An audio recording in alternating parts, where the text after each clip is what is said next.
c'est différent, puisque ce hérisson n'est pas Léon. Pour ceux qui me suivent sur Facebook ou Instagram, vous êtes déjà au courant. Mais pour ceux qui ne me suivent que sur ma chaîne YouTube, alors vous ne le savez pas. Je vous présente Timon, qui est un jeune hérisson de 1 mois et demi environ, que j'ai recueilli il y a quelques semaines déjà, bientôt 3 semaines. Il est arrivé à la maison le 26 mai. C'est ma sœur qui l'a trouvé à côté de sa voiture un soir, tout seul, en boule. Nous avons regardé ensemble dans les alentours pour voir s'il n'y avait pas une maman ou des frères et sœurs. Mais il n'y avait personne. Il était tout seul. Donc ma sœur me l'a confié. Tout d'abord, je l'ai pesé. Il faisait 100 grammes. Il avait des puces, des tiques. Je les ai toutes enlevées, puis je l'ai mis sur une bouillotte d'eau chaude dans un carton pour qu'il se réchauffe. Car à cet âge-là, les bébés hérissons ont besoin de la chaleur de leur maman. Mais comme il s'est perdu, il fallait que je le réchauffe avant qu'il tombe en hypothermie. Quand je l'ai pris, il était assez froid. Et une fois réchauffé, je l'ai nourri avec un jaune d'œuf mélangé à du miel, car je n'avais rien d'autre sous la main à ce moment-là. Et du coup, le lendemain, j'ai été acheter du lait maternisé pour chaton. C'est du lait sous forme de poudre, parce que il faut savoir que les hérissons ne digèrent pas le lait de vache. C'est même mortel pour eux. Donc il ne faut surtout pas leur en donner. Et une fois que j'ai acheté le lait maternisé pour chaton, je me suis renseignée pour savoir combien lui donner et à quelle fréquence. Alors pendant plus d'une semaine, je lui ai donné au biberon 30 millilitres, voire un peu plus. Donc 30 millilitres de lait divisé en 5 repas quotidiens. Après le biberon, je devais le stimuler, donc lui masser le ventre, etc. pour qu'il fasse bien ses besoins. Car vu qu'il ne mangeait pas encore seul, il ne pouvait pas faire ses besoins tout seul non plus. Puis au fil des jours, ses dents ont fini par bien pousser. Et du coup, il a commencé à devenir un petit peu plus autonome. Il a commencé à laver son lait tout seul. Et j'ai donc commencé à lui donner de la nourriture en même temps que son lait, pour le diversifier un peu, comme on pourrait le faire avec les bébés. J'ai donc acheté de la pâtée pour chat, mais il n'en voulait pas. Du coup, j'ai pris des croquettes pour chat, les mêmes que je donne à Léon, et je les ai mis dans du lait pour chaton, pour les ramollir. Et là, il s'est mis à en manger. Du coup, je le pesais chaque matin et je changeais son journal et je remplissais sa bouillotte 2 fois par jour pour être sûr qu'il soit toujours au propre et que sa bouillotte soit toujours chaude. Aujourd'hui, il fait plus de 460 grammes. Il n'a plus besoin de bouillotte. Il mange seul. Il boit de l'eau et mange des croquettes. Petit à petit, j'ai baissé la quantité de lait dans l'eau parce que c'est du lait en poudre à mettre dans de l'eau. Et je baissais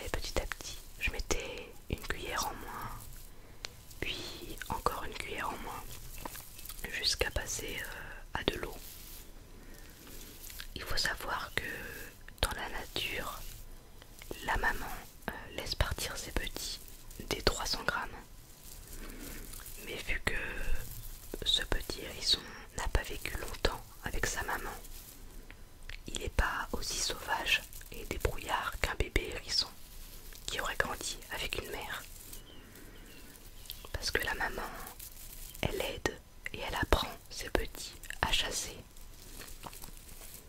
Et Timon, lui, n'a pas appris à chasser. Alors j'attends qu'il fasse 600-650 grammes pour le relâcher. Bien sûr, il faudra un temps de transition avant son retour à la nature. Quand il fera 500 grammes, je vais le mettre dans mon jardin pour qu'il prenne un petit peu ses habitudes, qu'il apprenne à chasser et à se perfectionner dans la chasse comme un vrai hérisson. Quand il aura atteint le bon poids et qu'il saura chasser, je lui donnerai son dernier vermifuge et j'irai le relâcher. Il faut savoir aussi que dans la nature, il va devoir marcher beaucoup pour chasser. Il va devoir se construire son abri et il va donc forcément perdre du poids. Et c'est aussi pour cela que j'attends qu'il fasse 600 ou un peu plus de 600 grammes pour lui donner un peu de force pour commencer la grande aventure. Contrairement à Léon, Timon n'est pas aveugle et va pouvoir être relâché dans la nature car il va très bien. Disons que pendant un peu plus d'un mois, je me serais substituée à la maman qu'il a perdue. Et ce n'est pas quelque chose de simple, puisque le bébé doit faire face à plein de changements d'un seul coup. Il doit découvrir et s'habituer à de nouvelles odeurs, une nouvelle chaleur qui n'est pas celle de sa mère, à un lait qui n'a pas le même goût, vu que c'est du lait pour chaton. Il doit s'habituer aussi à une autre façon de se nourrir, parce que même s'il est nourri au biberon, ça reste une tétine en plastique, et ce n'est pas la même chose. Il doit s'habituer à un nouvel environnement.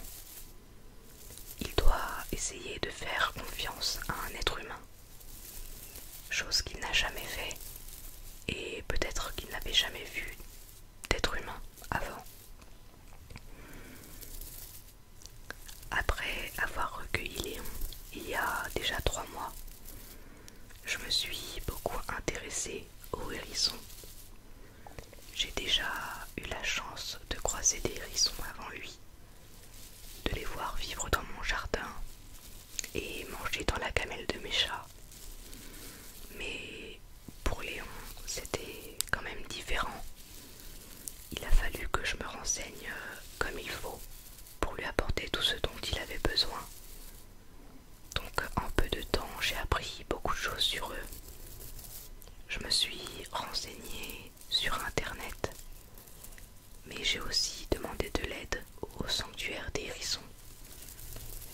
Les bénévoles répondaient à toutes mes questions dès qu'ils le pouvaient. Et d'ailleurs, si ils passent par là, je les en remercie vraiment, parce qu'ils m'ont vraiment beaucoup aidé.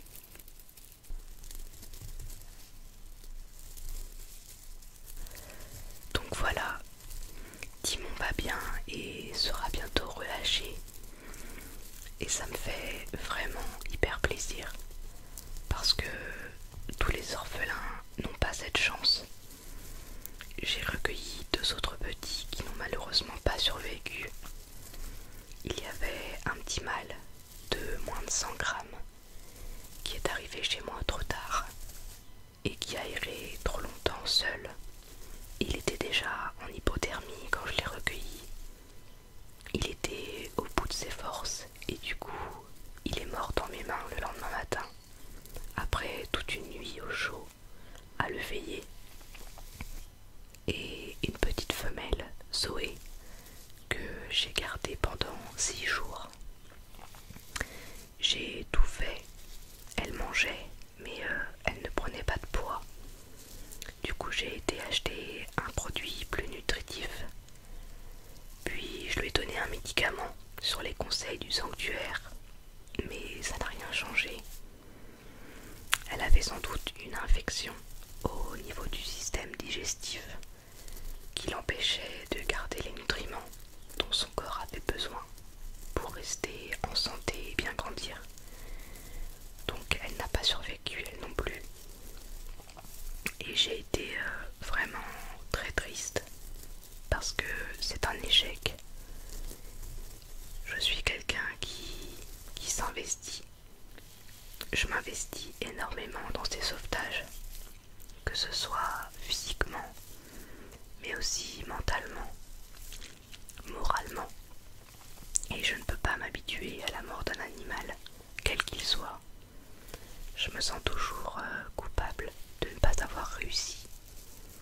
Et ça, même si j'ai tout fait, même si j'ai fait tout ce que je pouvais faire.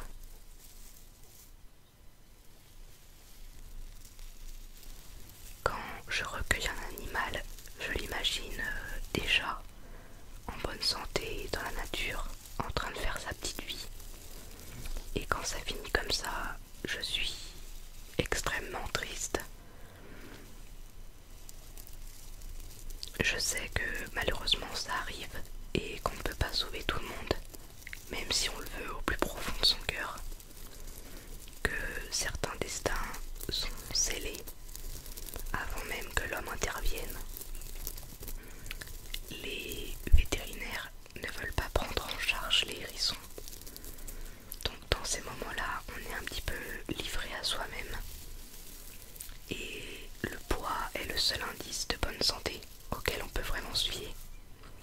Donc heureusement qu'il y a des associations comme le Sanctuaire qui existent pour nous aider, pour nous conseiller. Parce que se retrouver face à un petit bout de moins de 100 grammes, c'est assez déstabilisant.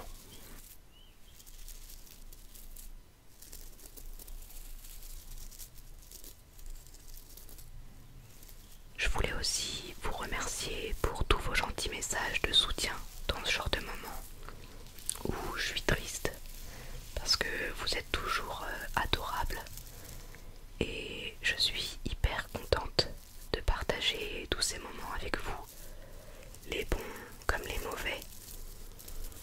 Je pars du principe que vous faites partie de cette belle aventure et j'aime vous partager tout. Donc je vous partage les sauvetages, mais aussi malheureusement les échecs et la mort des petits hérissons.